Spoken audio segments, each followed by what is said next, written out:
Emily, si me... Bien, vamos a continuar, hermanos, en esta mañana con nuestro estudio de Administrando para Dios. Vamos a abrir entonces las Escrituras y ahora vamos a estar estudiando algunos pasajes de ella y vamos a comenzar leyendo Efesios capítulo 1, los versículos 13 al 14. Efesios capítulo 1, versículos 13 al 14. Y el tema de ahora es viviendo bajo el plan de Dios y el señorío de Cristo. Viviendo bajo el plan de Dios y el señorío de Cristo. Bien, entonces dijimos Efesios capítulo 1, versículos 3 al 14. Si usted pues no trajo su Biblia, pues aquí lo vamos a tener al frente para que pueda irlo leyendo, ¿no? Pero eso no quiere decir de que ya no va a traer su Biblia, ¿no? Siempre tiene que traerla para ir tomando nota y considerando que leamos lo que decimos que estamos predicando. Así que dice: bendito sea el Dios y Padre de nuestro Señor Jesucristo, que nos bendijo con toda bendición espiritual en los lugares celestiales en Cristo, según nos escogió en Él antes de la fundación del mundo, para que fuésemos santos y sin mancha delante de Él. En amor, habiéndonos predestinado para ser adoptados hijos suyos, por medio de Jesucristo, según el puro afecto de su voluntad, para alabanza de la gloria de su gracia, con la cual nos hizo aceptos en el amado, en quien tenemos redención por su sangre, el perdón de pecados según las riquezas de su gracia, que hizo sobreabundar para con nosotros en toda sabiduría e inteligencia, dándonos a conocer el misterio de su voluntad, según su beneplácito, el cual se había propuesto en sí mismo de reunir todas las cosas en Cristo, en la dispensación del cumplimiento de los tiempos, así las que están en los cielos como las que están en la tierra. En Él mismo tuvimos herencia, habiendo sido predestinados conforme al propósito del que hace todas las cosas según el designio de su voluntad, a fin de que seamos para alabanza de su gloria, nosotros los que primeramente esperábamos en Cristo, en Él también vosotros, habiendo oído la palabra de verdad, el evangelio de vuestra salvación, y habiendo creído en Él, fuisteis sellados con el Espíritu Santo de la promesa, que es las arras de nuestra herencia hasta la redención de la posesión adquirida para alabanza de su gloria. Amén. Bien, hermanos, en esta porción de Efesios capítulo 1, los versículos 3 al 14, encontramos 3 veces cuál es el objetivo de Dios al habernos rescatado a usted y a mí, ¿verdad? Al habernos llamado, al habernos predestinado y escogidos hacia esta salvación tan grande.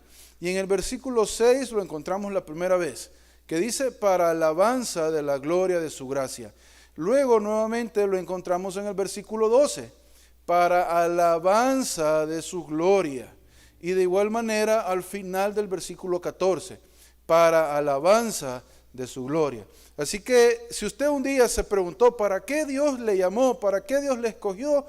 Pues para alabanza de su gloria.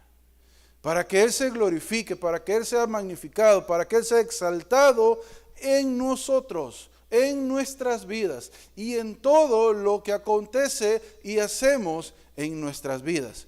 Por lo tanto, como vimos al inicio, el tema de ahora es viviendo bajo el plan de Dios y el señorío de Cristo. Entonces, si otra vez usted se pregunta ¿cuál es el plan de Dios? Pues aquí lo tiene en Efesios capítulo 1, los versículos 3 al 14. Ahí tiene exactamente todo lo que Dios estableció y planificó desde antes de la fundación del mundo para cada uno de nosotros. Ahí dice de dónde nos sacó Él, para qué nos sacó Él y hacia dónde nosotros vamos. Por lo tanto, hermanos, es importante de que ustedes y yo aprendamos a vivir de esta vida de esta manera, bajo el plan de Dios, siguiendo el consejo, siguiendo la voluntad o siguiendo las instrucciones que Dios nos ha dado. Y este es nuestro tercer tema referente a la administración, referente a administrando para Dios. Vimos en el primero, hermanos, que es necesario estudiar este tema porque a luz de las Escrituras nosotros debemos de presentarnos, decíamos en Romanos 6, versículos 11 al 13, como instrumentos de justicia. Ustedes y yo, para cumplir el plan de Dios, somos un instrumento en las manos del Señor. Por lo tanto, debemos aprender a cómo administrar todo lo que el Señor pone y llega o entrega a nosotros. Porque recuerde, fuimos llamados, fuimos creados para alabanza de su gloria. Entonces, todo lo que hacemos y todo lo que pensamos y realizamos con lo que tenemos también debe de ser para alabanza de su gloria. Entonces, esa es la importancia, ¿verdad? De por qué estudiar la mayordomía o la administración con base bíblica. Respondimos a la pregunta o responderemos a la pregunta, ¿no? Conforme vayamos estudiando, ¿cómo agrado a Dios con lo que Él me da? Y eso es lo que veíamos el primer día, en la primera enseñanza, ¿cómo agrado a Dios con lo que Él me da? ¿Cómo puedo ser ese instrumento que refleje la gloria de nuestro Señor? ¿Cómo puedo darle gloria con todo lo que yo soy? Con todo lo que yo tengo, con todo lo que hay a mi alrededor. ¿Cómo puedo hacer, cuando veíamos el domingo pasado entonces, esta palabra de sojuzgad, cómo puedo hacer que las cosas que Dios creó también me ayuden a que le dé gloria al Señor? Y entonces dijimos en ese momento de que la palabra hebrea, ¿no?, de sojuzgar estaba relacionado con hacerlo voluntariamente, pero si no había voluntad de hacerlo de manera obligadamente. Hablábamos del por qué conquistaron, ¿verdad?, muchos de los reyes anteriores e incluso el pueblo de Israel, porque él también iba conquistando para enseñar y para poner y para hacer prevalecer la voluntad del Señor. Entonces, ya que usted y yo somos mayordomos, somos administradores, el Señor nos ha dejado a cargo de toda la creación y por consiguiente de aquello hoy en día que sería nuestra familia, nuestra casa, nuestro hogar y todo lo que hacemos, todo lo que Él creó, hermanos, es importante que nosotros reconozcamos siempre que todo fue creado por Él. Y dijimos que ese fue el punto de partida para un administrador cristiano. Porque decíamos, ¿verdad?, que hay excelentes administradores en el mundo, ¿verdad?, secular. Hay excelentes administradores que hacen mucha fortuna de un poquito. Y la otra vez hablaba con alguien respecto al cambio que hubo de CEO entre Starbucks y esta compañía de venta de burritos y de tacos también, ¿no?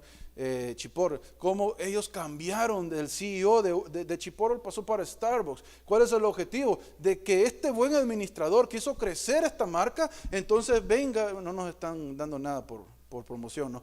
Pero cómo este administrador entonces va también a reparar y a hacer las cosas bien en Starbucks ahora, ¿verdad? Son personas muy buenas para administrar. Decíamos que la verdad no tenemos ni idea de la cantidad de dinero que ganan, o de dónde viven, o cómo son más que lo que aparece en las películas. Pero decíamos que hay una pregunta muy importante que tenemos que hacerla al momento de pensar en la administración. Y esta es un pensamiento, y esta es que Dios creó todo. Y por lo tanto, Él es el dueño de todo. No es nuestro, no es mío, aunque a nosotros nos guste afirmar eso, no es mío, es mi familia. Quedamos claros que en realidad Dios nos la ha prestado por un tiempo. Y hablábamos acerca de las enseñanzas en los evangelios, de cómo cada una de estas en las cuales Dios entrega algo al siervo para que administre, él se ausenta, entre comillas, por un periodo de tiempo, pero luego retorna pidiendo lo que hicieron con las cosas, pidiendo los resultados de lo que Dios hizo. Entonces, de la misma forma, hermanos, lo que Dios nos ha llegado en realidad no es nuestro, si lo vemos desde este punto de vista. Sí, es mi familia, correcto, es suya, ámela, quiérala, pero más que suya es de Dios. Y decíamos de que cuando ponemos esto en el primer lugar, antes de pensar o querer hacer algo, cambia todo lo que continúa en la administración, porque nos lleva siempre a hacerlo de la mejor manera. Y entonces entendemos como Pablo dijo en 1 Corintios 13, ¿no? Hacedlo todo como para el Señor. Hacedlo de buena gana. Háganlo con el corazón, con amor. ¿Por qué? Porque es de Él todo. Y decíamos que usted y yo también somos del Señor. Nuestros hermanos, mi hermano en Cristo, sí, pero primeramente es una creación y es un hijo de Dios.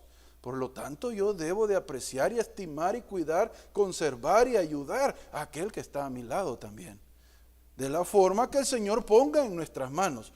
Entonces, en ese sentido, es necesario ahora que ya sabemos que es importante que el cristiano sea un administrador, que es importante que el cristiano sepa que Dios es el creador y el dueño de todo. Entonces, es necesario que el creyente sepa también cuál es el plan de Dios para lo que Él creó.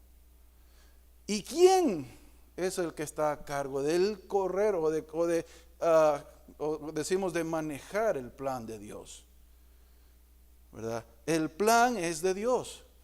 Y vamos a hablar en un rato, ¿no? Cómo la Trinidad nos da ejemplo de esta mayordomía también celestial. Dios ideando, pensando todo el plan, Cristo ejecutando o llevando a cabo la voluntad del Padre, y el Espíritu Santo sustentando, enseñando, recordando, continuando el trabajo que Dios encomendó para esta tierra.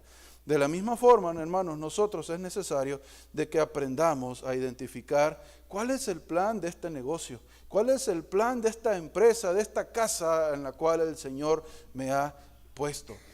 El Señor ha dejado un plan y lo ha entregado para que ustedes y yo seamos entonces buenos administradores. Ahora, si va conmigo a Colosenses 1:16, nos dice también, ¿verdad? Otro motivo, por si usted todavía tiene duda. Dice que Cristo, Colosenses 1:16, no lo tengo aquí, está más adelante. Colosenses 1:16 dice, porque en Él fueron creadas todas las cosas, las que hay en los cielos y las que hay en la tierra, visibles e invisibles, sean tronos, sean dominios, sean principados, potestades, todo fue creado, ponga atención, por medio de Él. ¿De quién? De Cristo. Y para Él, para Cristo. Vean, entonces es necesario que nosotros aprendamos este plan que Dios ha colocado para el creyente, para su Hijo. Ahora, el señorío de Cristo, hermanos, en la Biblia, en pocas palabras, es lo que está acá. Significa que Cristo no solo es nuestro Salvador, sino que también Él es nuestro ¿qué? Señor. Él ejerce autoridad y soberanía sobre algunas cosas, ¿no? Sobre todas las cosas que Él ha creado, lo acabamos de leer, sobre todas las áreas de nuestra vida. Por lo tanto, esto implica una fe que se ve reflejado, o como dice ahí, que requiere obediencia y sumisión a su voluntad. Ese es el señorío de Cristo. Eso es lo que usted y yo decimos cuando proclamamos Cristo es el Señor, o Jesucristo es el Señor. Que Él es el dueño y Él creó y Él controla y es soberano sobre todo lo que hay en nuestra vida. y que esto requiere obediencia. Por lo tanto, si hay un plan ya establecido, entonces es necesario que usted y yo obedezcamos lo que el Señor ha detallado en su plan. Esta es una situación poco problemática, ¿verdad? Porque cuando el pecado vino al mundo, cuando el pecado entró a la humanidad por medio de Adán y de Eva, este plan de Dios no se vio estorbado. No es que el Señor tuvo que hacer, entonces había un plan A y luego tuvo que hacer un plan B, ¿verdad? Y luego pues entonces como la creación se volvió a desviar, mandó el diluvio y tuvo que hacer un plan C entonces, y luego y así sucesivamente, y por eso tenemos muchas letras en el abecedario. No, no es por eso. El plan de Dios es el mismo, el plan de Dios no ha cambiado. ¿Y por qué estamos seguros? Porque Dios tiene características de inmutabilidad. Quiere decir que Él no cambia. Lo que Él pensó, lo que Él estableció, lo que Él dijo, se mantiene desde la eternidad pasada hasta la eternidad futura. No hay nada que obligue que el plan de Dios cambie. ¿Por qué? Porque entonces Dios fuera volátil o voluble en sus decisiones. ¿Y qué confianza tendríamos nosotros en un Dios que cambia de parecer de vez en cuando? En un Dios que cambia de sus decisiones. ¿Qué confianza tuviéramos nosotros de las promesas del Señor si Dios cambiara? Entonces vea cómo esta teología, ¿verdad? Del plan A, B, C y todo, que alguien ha escuchado predicar que Dios cambió y Dios hizo esto. No, Dios no ha cambiado. Es el mismo plan desde el ayer hasta el mañana. Lo que Dios está haciendo ya está establecido. Lo que sucede en el mundo, el pecado, la forma en la cual el pecado entró y cómo Dios soluciona eso, ya estaba establecido. No había nada nuevo en ese sentido para Dios. Por lo tanto, un pecador que se niega a arrepentirse, hermanos, no es salvo, porque él no puede aferrarse a su pecado. Hablando del pecado cuando entró al mundo de Adán y Eva, del cual usted y yo ahora somos participantes. ¿Por qué? Porque lo traemos en nuestra sangre, lo traemos en nuestros cuerpos, ¿no? El señorío de Cristo nos enseña que una verdadera profesión de fe es respaldada por una evidencia de fe. Si una persona realmente sigue al Señor, entonces él o ella obedecerá las instrucciones del Señor. Se tomará en serio el plan del Señor para su vida. Por lo tanto, una persona que está viviendo intencionalmente en pecado y no se arrepiente, obviamente no ha decidido seguir a Cristo. Aunque lo cante muchas veces, he decidido seguir a Cristo. Pero si usted vive intencionalmente en pecado, y eso no le mueve, no le motiva, usted no se siente culpable de ese pecado, su conciencia no le dictamina y el Espíritu Santo no obra en ese sentido, entonces decíamos la otra vez en un martes, no, es porque no está el Espíritu Santo. Y por lo tanto, si no está el Espíritu Santo, esa persona no es hija de Dios. Vea por qué es necesario y importante, hermano, que el creyente entonces mantenga una vida en obediencia y sumisión al Señor. Cristo nos llama del pecado a la justicia. De hecho, la Biblia claramente enseña que la fe en Cristo resultará en una vida nueva. Tenemos 2 Corintios 5:17 y Gálatas 5:22. Bien, entonces, hermanos, es importante que estudiemos esto porque Dios tiene un plan perfecto desde el principio. Que el hombre y la mujer, Él estableció que ejercerían potestad sobre la creación. Que el hombre y la mujer ejercerían autoridad sobre la creación. Que la creación se rendiría a ellos voluntariamente.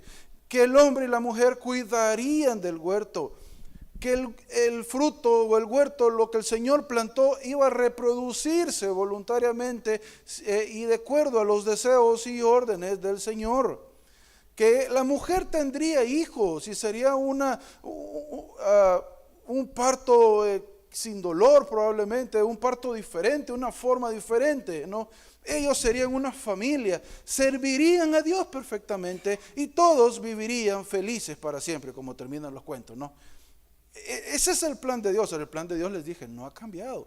Siempre el hombre va a vivir feliz y eternamente para siempre. Ahora, lo que ha cambiado es lo que el pecado trajo para la humanidad.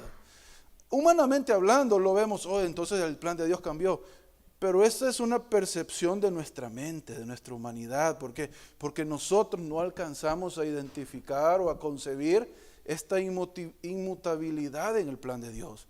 Entonces nosotros tendemos a decir, no, pero entonces el plan cambió. No es que haya cambiado, pero el problema es que humanamente no podemos identificarlo de esa forma. Por lo tanto, el pecado, podemos decir, cambió todo para la humanidad. ¿En qué sentido? En que trajo enemistad entre el hombre. En Génesis 3:15 encontramos, ¿verdad? Esta profecía que Dios da respecto a Cristo y bueno, la simiente de la mujer y a Satanás, ¿no? A la simiente de la serpiente. Y encontramos cómo él dijo que iba a poner enemistad primero entre el hombre y el pecado, entre el hombre y el diablo. Entonces iban a haber cosas las cuales nunca iban a ser congraciadas, ¿no? En este sentido. Por eso es que la enemistad que vemos hoy en día, las guerras y todo, es producto de esto, producto del pecado. En Génesis 4 nos habla también de que este pecado trajo una satisfacción o un deseo de cumplir sus propios deleites en el hombre. Recuerde cuando presentaron las ofrendas Caín y Abel, no es lo que nos habla Génesis 4 en este momento. Y nos dice de que Abel trajo lo mejor de lo que tenía, lo mejor de la grosura del carnero y lo trajo para Dios. Pero ¿qué dice respecto a Caín? Que Caín trajo de sus frutos, pero no establece que él trajo lo mejor. No establece la Biblia de que él escogió lo mejor para Dios. Posiblemente él se guardó lo mejor para él, los frutos más grandes, los frutos más bonitos. Pero Abel no hizo eso. Entonces vea cómo cambian las cosas de uno a otro. Una satisfacción a sus propios deleites. Luego en Génesis 14 encontramos lo que alguien pudiera decirnos como la Primera Guerra Mundial. Encontramos que los 4 reinos existentes en ese momento, tanto de Sodoma como de Gomorra, Canaán, Mesopotamia, se rebelaron unos con otros por el poder y hicieron una guerra y decidieron pelear para establecer su autoridad. ¿Por qué? Porque querían más dinero. Amaban tanto el dinero que estaban dispuestos a enfrentar una guerra y perder vidas de su pueblo con tal de satisfacerse a ellos mismos, provocando entonces avaricia. En Josué capítulo 7 encontramos que también hubo desobediencia y avaricia. Recuerda el caso de Acán, cuando Dios dijo a Josué que destruyeran todo y que no guardaran nada, ¿verdad? ¿Y qué hizo Acán? Sustrajo algo, guardó algo, lo enterró debajo de su tienda, y esto trajo gran calamidad al pueblo de Israel.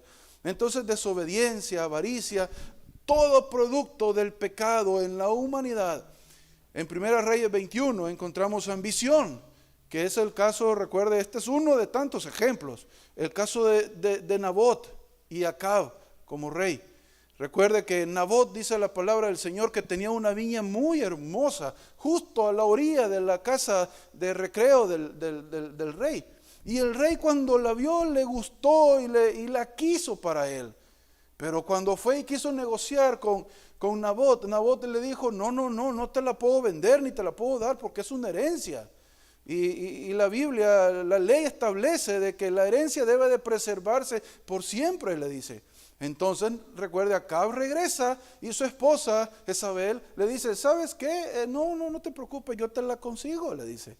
Y luego, pues la mujer manda a matar a Nabot y le entrega la tierra a Acab, ¿no? Entonces, vea, ambición en el hombre, producto, hermanos, de lo que el pecado hizo. El pecado entonces cambió a la humanidad en el sentido de enemistarla contra Dios. En el momento que el hombre peca, esa relación perfecta que existía con Dios, se estropeó.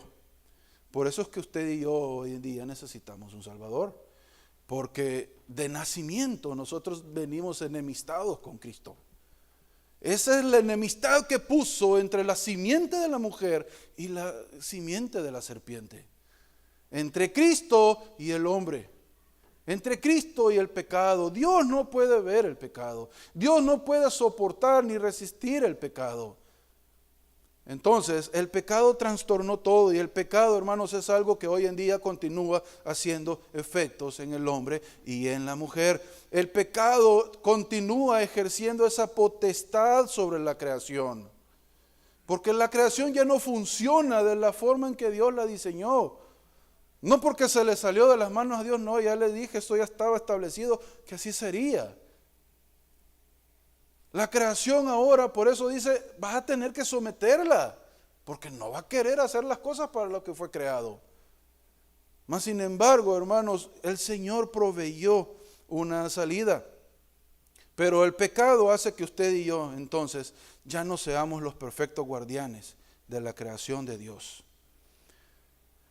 Hablamos, ¿no?, de Caín y Abel, hablamos de Noé también, hablamos de Sodoma, de Gomorra, de los israelitas, ¿verdad? Cómo todo esto vino a alterar y a cambiar lo que Dios había establecido respecto a su relación con Él, recuerde, en una manera entendible para nosotros. Entonces la pregunta ahora es, si hay pecado y el pecado me domina, el pecado está sobre la humanidad, ¿cómo puedo ser un administrador de Dios? ¿Cómo puedo seguir el plan de Dios? ¿Cómo puedo entonces hacer la voluntad del Señor? Pues la única forma en la cual podemos hacerla, hermanos, es a través de Cristo. Y por eso predicamos, dijimos el primer día, que lo principal que Dios ha puesto en nuestras manos para administrar, para llevar, ¿verdad?, a las personas, es el Evangelio. Por eso, porque el hombre y la mujer necesitan arrepentirse de sus pecados. Necesitan estar en esta relación perfecta con Dios. Y recuerde, si usted y yo nos llamamos creyentes, pero no obedecemos la voz del Señor, la voluntad del Señor, no vamos de acuerdo al plan de Dios, a lo que Él estableció en su palabra para usted y para mí, en la forma de vivir, de actuar, de hablar, de comer, de dormir, de compartir con los demás, hermanos, entonces nosotros estamos en pecado. Y si esa forma de vivir no nos mueve a arrepentimiento, pues decíamos que entonces hay un problema mucho más grande. No solo que estamos en pecado, sino que no somos hijos de Dios. Y ahí es donde la Biblia dice, por tanto, examínese cada uno. Si cuando usted peca, hermanos, no siente inmediatamente ese deseo o esa condición, no está en usted. Me equivoqué, Señor, perdóname. Hay un problema. Y usted necesita corregirlo. ¿Por qué? Porque si hay pecado en el hombre, el pecado le domina. Si el hombre no está en Cristo, el hombre es esclavo del pecado. Pero el que ya está en Cristo ha sido libertado. Es una nueva criatura. El pecado ya no ejerce autoridad. El pecado ya no le domina, ya no le mueve a hacer las cosas. Sino que ahora usted puede pararse y resistir al pecado. ¿Y qué dice su palabra? Él huirá. El diablo huirá de nosotros. Por lo tanto, solo es a través de Cristo, hermanos, que usted y yo podemos ser libres del pecado. Amigo, amiga, que estás en esta mañana o que nos estás viendo o que nos verás en algún momento, necesitas a Cristo para hacer la voluntad del Padre. No importa cuán bueno eres administrando, no importa cuán bueno eres en tus talentos, haciendo que las cosas salgan bien en tu vida, necesitas a Cristo porque no es esa la voluntad del Señor para tu vida. Mateo 15:19 dice, porque del corazón salen los malos pensamientos, los homicidios, los adulterios, las fornicaciones, los hurtos y los falsos testimonios y las blasfemias. Por naturaleza, incluso nosotros los creyentes somos incapaces de ser buenos mayordomos. No podemos cumplir con la intención original de Dios, de ejercer esta potestad sobre la tierra y someterla de tal forma que glorifique a nuestro Señor. Porque no somos mejor que Caín, no somos mejor que los hijos de Caín, no somos mejores que los vecinos de Noé, ni que los reyes de Mesopotamia, no somos mejores que Acab ni Acab. Y por naturaleza, hermanos, nosotros también odiábamos la mayordomía cristiana. Y yo espero que usted se haya dado cuenta, ¿no?, cuando vino a Cristo en la forma de vivir que usted era, y les puse un ejemplo la otra vez, hablando del padre de familia que trabaja de sol a sol, de lunes a domingo, pero en su casa nunca hay para comer. En su casa nunca hay para las necesidades, para pagar. ¿Por qué? Porque el dinero se va por otros lados. Las energías, las fuerzas, el esfuerzo, el conocimiento, la mente, se van por otros lados. De manera que nunca hay sustento en la casa de aquel que no tiene a Cristo. Y me va a decir, pero esa es otra cosa, ese es un plan diferente de Dios para ellos. Y de alguna forma dice su palabra que el sol sale sobre buenos y malos, pero usted no se preocupe por ellos, porque de cierto, dice su palabra, que tendrán su recompensa. Por lo tanto, ustedes y yo, hermanos, debemos de preocuparnos por tener a Cristo en nuestro corazón, porque ese es el plan de Dios. Ya les dije, Efesios 1 nos dice en un resumen lo que es el plan de Dios, que Él envió a su Hijo al mundo, no para condenar al mundo, sino para que el mundo fuese salvo por Él. Ese es el plan de Dios, que el hombre sea salvo por medio de Jesucristo. Que el hombre sea el administrador de los recursos que Dios ha provisto, no a como Él considere, sino que a como Dios lo ha establecido. El plan de Dios, hermanos, por lo tanto, está sobre todo. Le dije que íbamos a ver un ejemplo de cómo la Trinidad, ¿verdad?, trabaja unida en este sentido, Dios Padre, Dios Hijo y Dios Espíritu Santo. Por eso cuando nos referimos que el plan de Dios es sobre todo y está por encima de todo, nos referimos también al acto y al papel que desempeña cada una de las tres personas de la Trinidad. Y es algo que usted y yo debemos de seguir como ejemplo. El Padre lo estableció desde la eternidad. Ese es el plan que Dios estableció desde la eternidad, ¿verdad? Hechos 2, 23, 24 nos dice que Jesucristo fue entregado, Jesucristo fue muerto en la cruz del Calvario, como Dios lo había establecido anteriormente. Por lo tanto, es algo que Dios ya había determinado. Por eso le digo, no es que hay un plan B. Es que esa es la forma en la cual Dios lleva el rumbo de cada persona y de todo lo que Él ha creado. Jesucristo ya había sido determinado, ya Dios Padre había establecido la forma en la cual el hombre iba a ser salvo y libertado de esa esclavitud sobre el pecado. Dijimos que Génesis 3:15 nos habla respecto a esta división que hubo, ¿verdad?, entre el hombre y Dios, pero en Juan 3:16 nos establece que Cristo vino al mundo para salvar a aquellos que creen en Él.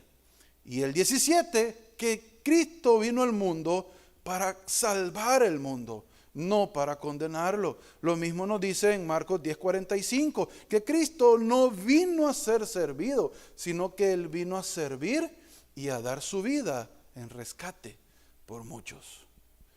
Ese es el plan de Dios para la vida del ser humano, que el hombre sea salvo, que el hombre sea libertado del pecado, de la muerte y de Satanás, que son los efectos de la caída o del pecado sobre el hombre. El hombre es esclavo del pecado.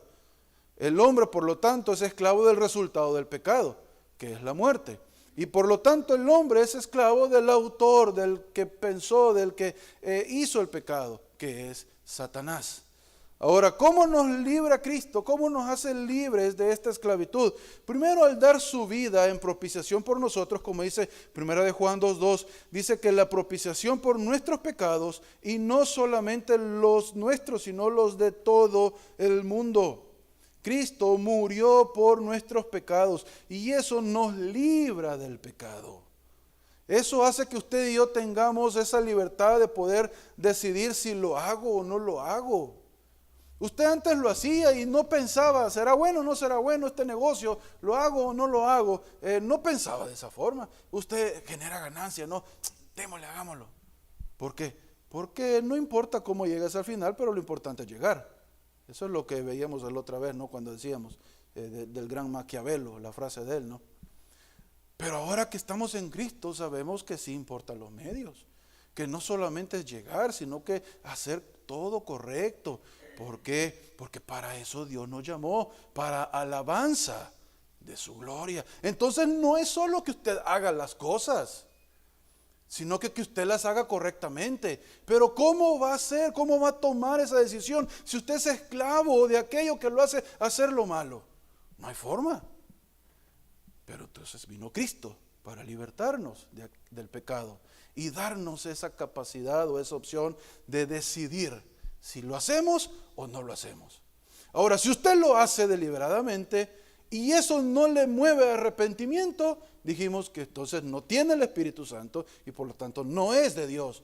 Pero si usted lo hace no pensando ni deliberadamente, sino que usted se equivocó y me equivoqué, yo ya estuvo, no sabía, pero lo mueve a arrepentimiento, usted se arrepiente, usted le pide perdón al Señor, abogado tenemos para con el Padre, y eso nos perdona, nos vuelve a limpiar y nos da nuevamente esa tranquilidad. Por eso es que Cristo nos liberta del pecado. Ahora, Cristo también nos liberta, hermanos, de la muerte. ¿Por qué? Porque Romanos 6:23 dice que la paga del pecado, ¿qué? Es la muerte. No solamente muerte física, sino que también muerte espiritual. Y por eso dice la Biblia, no teman a aquel que no solamente puede matar este cuerpo físico, sino que él también es el que puede destruir el alma. Hermanos, temamos a Dios, porque Dios no solamente ha establecido que la consecuencia del pecado es la muerte, pero también estableció que todo aquel que no se arrepiente, que no sigue el plan y la voluntad de Dios para la vida del hombre, tendrá una destrucción de su alma al final. Vea qué importante es entonces como creyentes conocer el plan de Dios, vivir bajo el plan de Dios.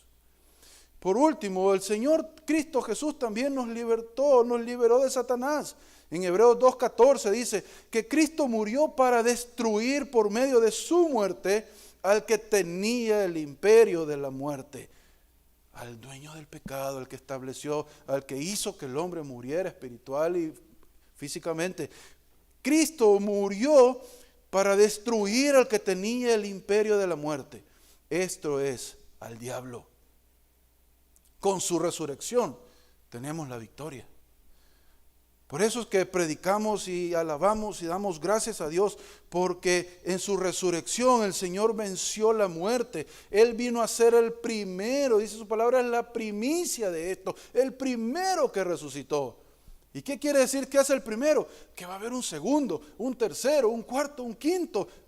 Millones de los que creen en Cristo resucitarán. ¿Por qué? Porque uno resucitó. Hermanos, si usted tiene a Cristo en su corazón, no solamente va a vivir y va a conocer el plan de Dios para su vida, va a actuar y va a tomar esas decisiones correctas, sino que también tiene esta seguridad de que su vida está en Cristo y está segura por toda la eternidad, que si morimos en esta vida, no importa lo que hayamos tenido, mucho o poco, no importa, porque con todo el Señor nos va a resucitar y nos va a poner en su reino eterno y celestial.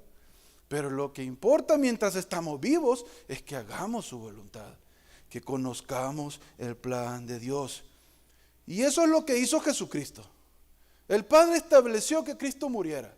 Cristo lo realizó muriendo por nosotros, liberándonos del pecado, de la muerte y de Satanás.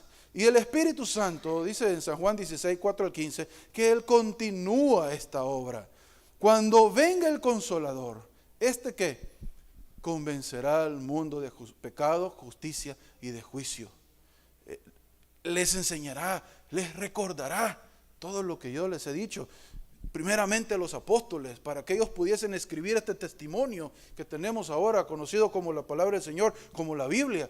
Y luego a usted y a mí, para que al leerla nos recuerde el plan de Dios, la voluntad de Dios para nosotros. Mira cómo la Trinidad trabaja unida, de acuerdo al plan de Dios. Dios Padre, Dios Hijo, Dios Espíritu Santo. Dice en Efesios 1:5, Él no nos escogió porque fuésemos mejores que otros, sino que no se escogió ni tampoco nos escogió por medio de ninguna lotería, sino que dice Efesios 1:5, que nos escogió desde la eternidad, gracias a su amor puro y su misericordia, el puro afecto de su misericordia. Este es el plan de Dios. Entonces la pregunta es, ¿estamos nosotros de acuerdo al plan de Dios en este momento? Conozco, ahora que yo he escuchado, ahora que usted y yo ya sabemos cuál es el plan de Dios, pues hay mucho más peso, ¿no?, en lo que debemos de hacer, porque ya lo sabemos. Si usted no lo sabía antes, pero ahora lo sabe, hay una carga mayor sobre sus hombros. Y el plan de Dios es que usted primeramente sea salvo. Así que si usted no ha sido salvo, dice su palabra, que hoy hay oportunidad. Hoy es el día de salvación.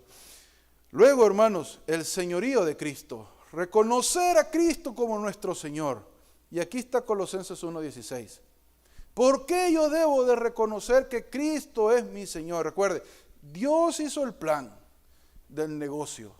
Así como las compañías, ¿verdad? Tienen un plan de negocio de lo que hacen, cómo lo hacen, dónde lo hacen, por qué lo hacen, para quién lo hacen. Y hay alguien que se llama COO, que está por encima, no es el dueño, sino que es alguien que el dueño relega para que haga cumplir el plan. Entonces, está Dios que hizo todo el plan. Y Dios estableció que Cristo es el Señor de eso. Todo fue creado por medio de Él y para Él.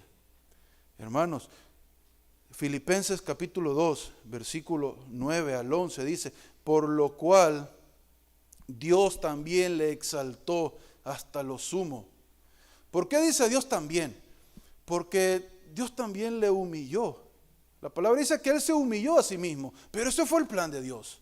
Pero no solamente entonces Cristo fue humillado, sino que Cristo fue exaltado. Dios le exaltó hasta lo sumo, o sea, hasta lo más grande. Y le dio un nombre que es sobre todo nombre. Para que en el nombre de Jesús, que dice, se doble toda rodilla. De los que están en los cielos y en la tierra y debajo de la tierra. Y toda lengua, aquí no se refiere a nuestro miembro físico, lengua, se refiere a todas las naciones, todos los dialectos, todas las tribus, todo lo que hay en el mundo, a una sola voz, confiese que Jesucristo es el Señor. Cristo es el Señor, hermanos. Por lo tanto, nosotros debemos de obedecerle en lo que Él estableció. Debemos obedecerle en lo que Él pide de nosotros. ¿O no obedece usted a su jefe terrenal? ¿No tiembla cuando su jefe terrenal le manda a llamar a la oficina? ¿No tiembla cuando le dice, mira, quiero hablar contigo porque esto no está bien lo que has hecho? O mira, quiero hablar contigo porque quiero que hagas esto. ¿No nos da terror, no nos da pánico? Pero entonces, ¿por qué no nos da terror y pánico cuando faltamos al plan que Dios ha establecido? Y sobre todo cuando le fallamos a nuestro Señor y Salvador Jesucristo. ¿Será que el jefe terrenal es mayor que Cristo? ¿Y por eso le tengo miedo? Yo espero que no sea esa la mentalidad de ninguno de nosotros, ni de aquellos que nos ven, porque su palabra dice que Jesucristo es el Señor y fue exaltado a donde ningún otro ser humano puede llegar. Dios lo exaltó a lo sumo y lo puso a su diestra. Eso es lo que los discípulos vieron en la transfiguración. Cuando Cristo ascendió, vieron que Cristo se sentó a la diestra del Padre. Hermanos, Jesús es el Señor. Y por lo tanto, si Jesús es el Señor y Jesús mismo el que nos libertó, el que hizo la obra para que usted y yo fuésemos salvos, de acuerdo al plan de Dios, entonces Él es nuestro Salvador y nuestro Señor. Y por lo tanto, aquellos en los cuales Cristo vive, en los cuales Cristo gobierna, en los cuales Cristo está, son diferentes. Usted y yo no podemos ser iguales entonces.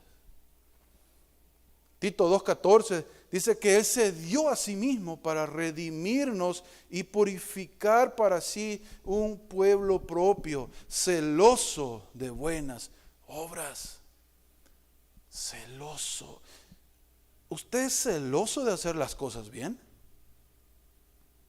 ¿Usted es celoso de cuando, incluso hablando ahora espiritualmente, venimos a la iglesia celoso de que las cosas estén aquí y estén bien? celoso en su familia de que las cosas se hagan bien, que sus hijos, su esposa o su esposo esté bien, hacer bien las cosas hacia los demás, celoso de que si va a hacer algo tiene que ser perfecto, no porque el hombre se lo merezca, sino porque lo hago para Dios. El cristiano es celoso de buenas obras. Por lo tanto, en la administración de lo que el Señor pone en nuestras manos, nosotros debemos de ser celosos de hacer lo bueno con ellos. ¿Se recuerda el ejemplo que veíamos la semana pasada del hierro, de la madera, de las piedras? Que es el mismo vehículo, pero unos lo utilizan para ir al bar, para ir a donde están las mujeres o qué sé yo, y el otro lo utiliza para ir a la iglesia, para ir a ayudar al prójimo, para ir a ayudar. Celoso de buenas obras. ¿Es usted celoso de hacer las cosas que glorifiquen a Dios con lo que el Señor le ha puesto en sus manos? El conocimiento que Dios le ha dado, ¿lo utiliza para lo bueno? El tono de su voz cuando habla. Hay un muchacho, lo hemos visto, escuchado aquí, un Starbucks que está por acá, ¿no? Que hemos dicho, wow, este hombre tiene un tono de voz que fuera un predicador tremendo, decimos nosotros.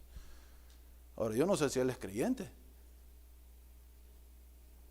pero si usted y yo tuviésemos un tono de voz de esos, wow, que no necesitáramos micrófonos para que nos escucharan, ¿no?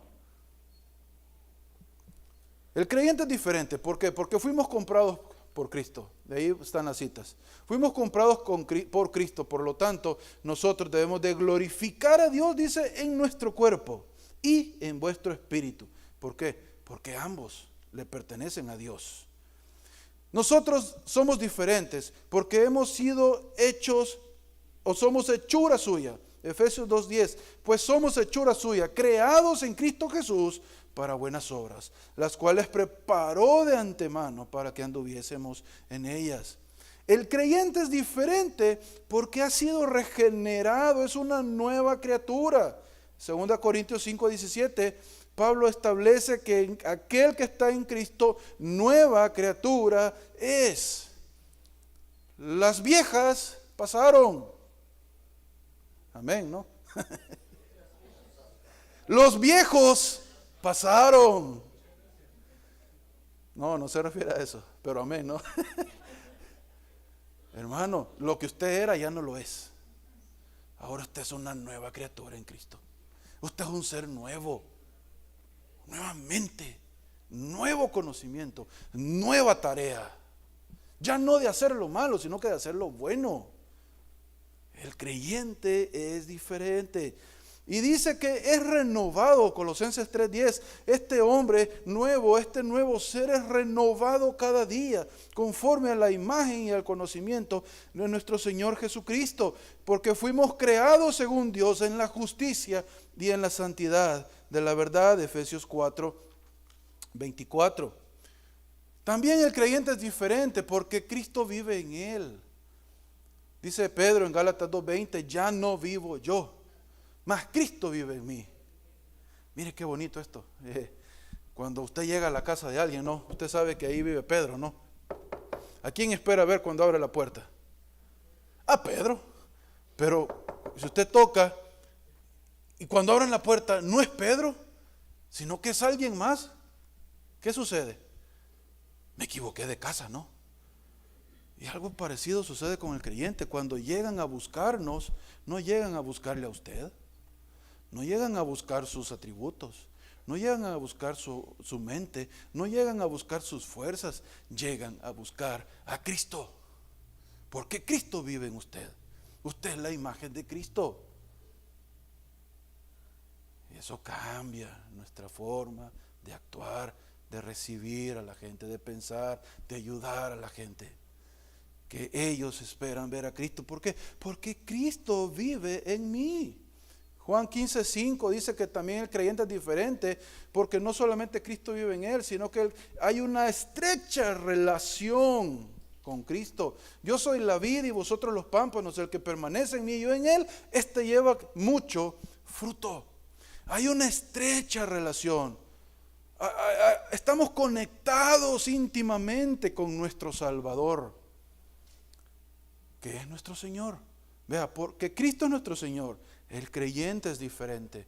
Y es diferente porque fue comprado por Cristo, fue hecho hechura suya, es nueva criatura por el sacrificio de Él. Cristo vive en el creyente y Cristo permanece en una estrecha relación con el creyente.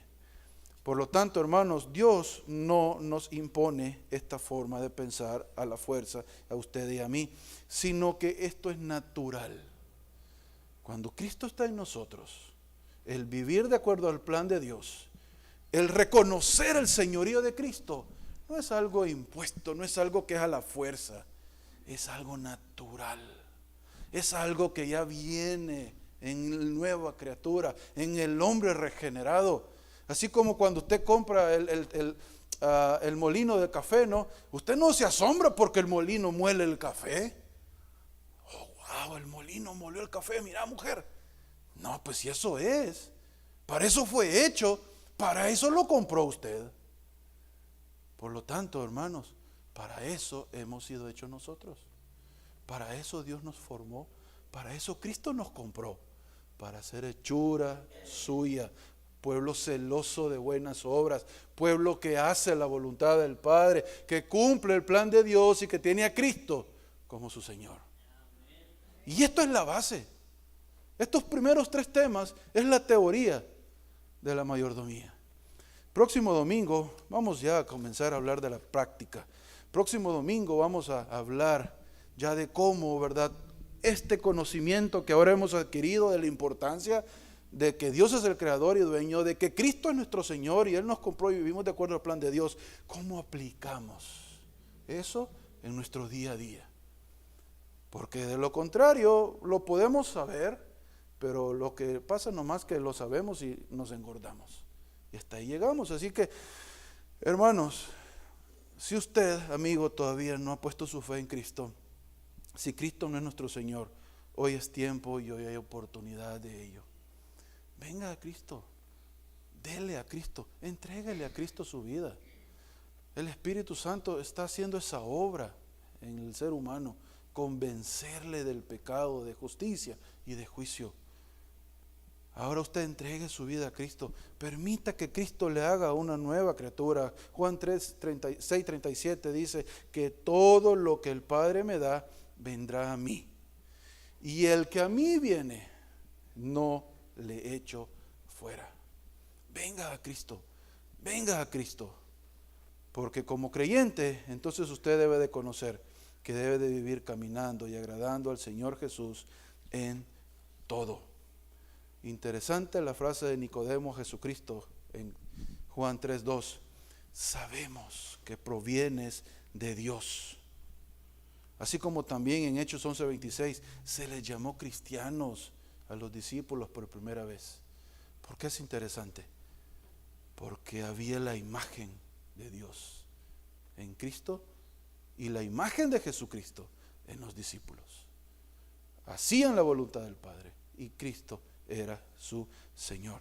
Hermanos, que el Señor les bendiga y que reflexionemos en esto. Que el Señor nos ayude a vivir bajo su plan, bajo el ejemplo de Cristo en esta carrera administrativa. Mientras tengamos oportunidad de estar vivos, que nuestra familia, nuestros amigos, nuestros vecinos y compañeros y demás personas puedan ver a Cristo en nosotros y por lo tanto ser la luz y la sal del mundo. Oremos. Gracias te damos, Señor, por tu palabra. Gracias.